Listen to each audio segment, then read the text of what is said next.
Terima kasih sudah klik video ini. Jangan lupa guys, tekan tombol subscribe, karena subscribe gratis. Dengan subscribe, kamu support channel ini terus untuk upload hampir setiap hari. Ingat yo, subscribe itu gratis, gratis. Nggak ada ruginya. Kamu klik tombol subscribe. Selamat menonton, enjoy.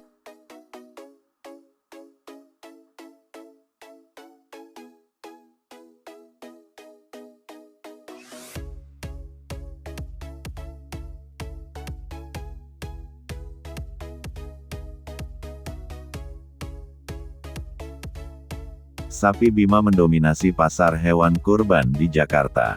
Idul Adha menjadi peluang bagi pedagang hewan kurban seperti sapi, kerbau, dan kambing.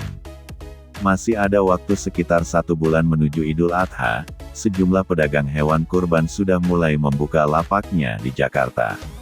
Pedagang hewan kurban itu memanfaatkan lahan kosong sebagai kandang darurat sekaligus tempat jualan. Dari pengamatan berbagai sumber, hewan kurban di Jakarta rata-rata didatangkan dari Bima.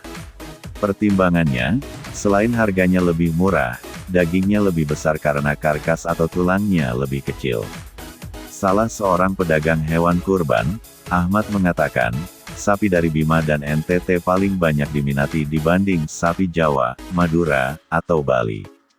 Harganya murah, badannya kekar, sehat dan perolehan dagingnya lebih banyak, kata Ahmad saat dijumpai di lapaknya. Pria asal Bima ini baru 2 hari membuka lapak di daerah Kemanggisan, Jakarta Barat. Langkah ia mendatangkan 100 ekor sapi merupakan hasil patungan dengan beberapa orang teman. Kami sudah punya jaringan, kalau habis tinggal nelepon tidak perlu berangkat ke Bima, sambung Ahmad. Sapi kurban milik Ahmad ini harganya bervariasi, mulai 19 juta rupiah sampai 24 juta rupiah. Harga tergantung ukuran badan sapinya. Jika ada yang ingin sapi berukuran lebih besar lagi, Ahmad dan kawan-kawan siap melayani. Problem yang di Ahmad DKK sebagai penyedia hewan kurban adalah lahan. Ketatnya peraturan membuatnya tidak bisa menjual hewan di sembarang tempat, dan sewa lahannya cukup mahal. Kendala lain adalah rumput untuk makan sapi. Ia bahkan merumput sampai ke Serang atau Bekasi yang jaraknya mencapai 100 km. Soal kualitas sapi Bima, Ahmad menjamin 100% sehat, tidak berpenyakit, dibuktikan dengan surat dari Dinas Peternakan Bima. Kami tidak mau membawa sapi sembarangan, karena ada kaitannya dengan ibadah kurban, harus memenuhi syarat, beda dengan sapi yang dipotong untuk hajatan, kata Ahmad. Namun demikian, ia belum tahu prospek pasaran hewan kurban di Jakarta kali ini. Sehingga ia masih membawa sapi berukuran medium. Sampai hari kedua buka lapak, Ahmad mengaku belum ada transaksi pembelian. Sapinya masih utuh. Hewan kurbannya hanya jadi tontonan warga, khususnya anak-anak. Harus penuhi syarat. Berkaitan dengan penyediaan hewan kurban, Imam Besar Masjid Istiqlal Jakarta Kiai Haji Nasaruddin Umar menjelaskan, umat muslim yang ingin melakukan kurban harus memahami apa saja syarat hewan kurban yang sah dan baik. Kurban merupakan salah satu syariat dalam agama Islam. Pelaksanaannya pun sudah diatur sedemikian rupa oleh syariat Islam, ujarnya kepada ngopibareng.id, Senin tanggal 30 Mei tahun 2023. Menurut Nasaruddin, dalam Al-Quran Surat Al-Kautsar ayat 2 juga disebutkan, maka salatlah untuk Tuhanmu dan sembelihlah kurban. Ibnu Katsir menafsirkan, maka kerjakanlah salat fardu dan salat sunatmu dengan ikhlas karena Allah dan dalam semua gerakmu. Sembahlah Dia semata, tiada sekutu baginya dan sembelihlah kurbanmu dengan menyebut namanya semata, tiada sekutu baginya. Berbeda dengan penyembelihan hewan biasa yang tidak terikat dengan syarat-syarat tertentu, kata Nasaruddin. Ia menyebut hewan kurban memiliki beberapa persyaratan yang harus dipenuhi agar ibadah kurban lebih sempurna. 1.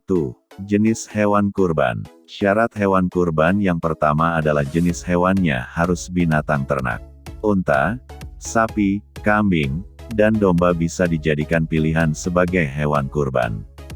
2. Usia hewan kurban. Usia hewan kurban harus mencapai umur minimal yang ditentukan syariat. Usia hewan ternak yang boleh dijadikan hewan kurban adalah unta minimal berusia 5 tahun dan telah masuk tahun ke-6. Sapi minimal berusia 2 tahun dan telah masuk tahun ke-3.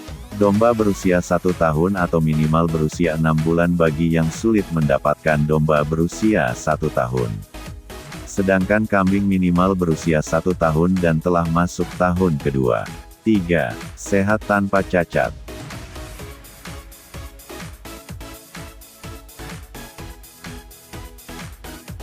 Rasulullah SAW merinci beberapa hal yang tak boleh dialami oleh hewan yang akan dikurbankan.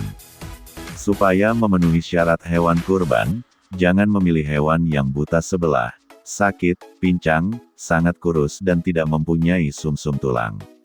Pilihlah hewan kurban yang sehat. 4. Bukan milik orang lain. Hewan kurban tidak sah jika didapat dari hasil mencuri dan milik orang lain.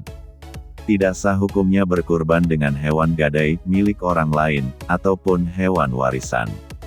5. Penyembelihan hewan kurban. Penyembelihan hewan kurban harus terjadi pada waktu yang telah ditentukan syariat. Menurut Ibnu Rusyid dari mazhab Maliki didukung oleh Imam Ahmad, Imam Abu Hanifah, dan imam lainnya, penyembelihan dilakukan setelah salat Idul Adha. Dan, batas akhir penyembelihan hewan kurban adalah terbenam matahari pada tanggal 13 Zulhijjah. Sedangkan menurut mazhab Syafi'i adalah 4 hari setelah Idul Adha, ujar Imam Besar Masjid Istiqlal.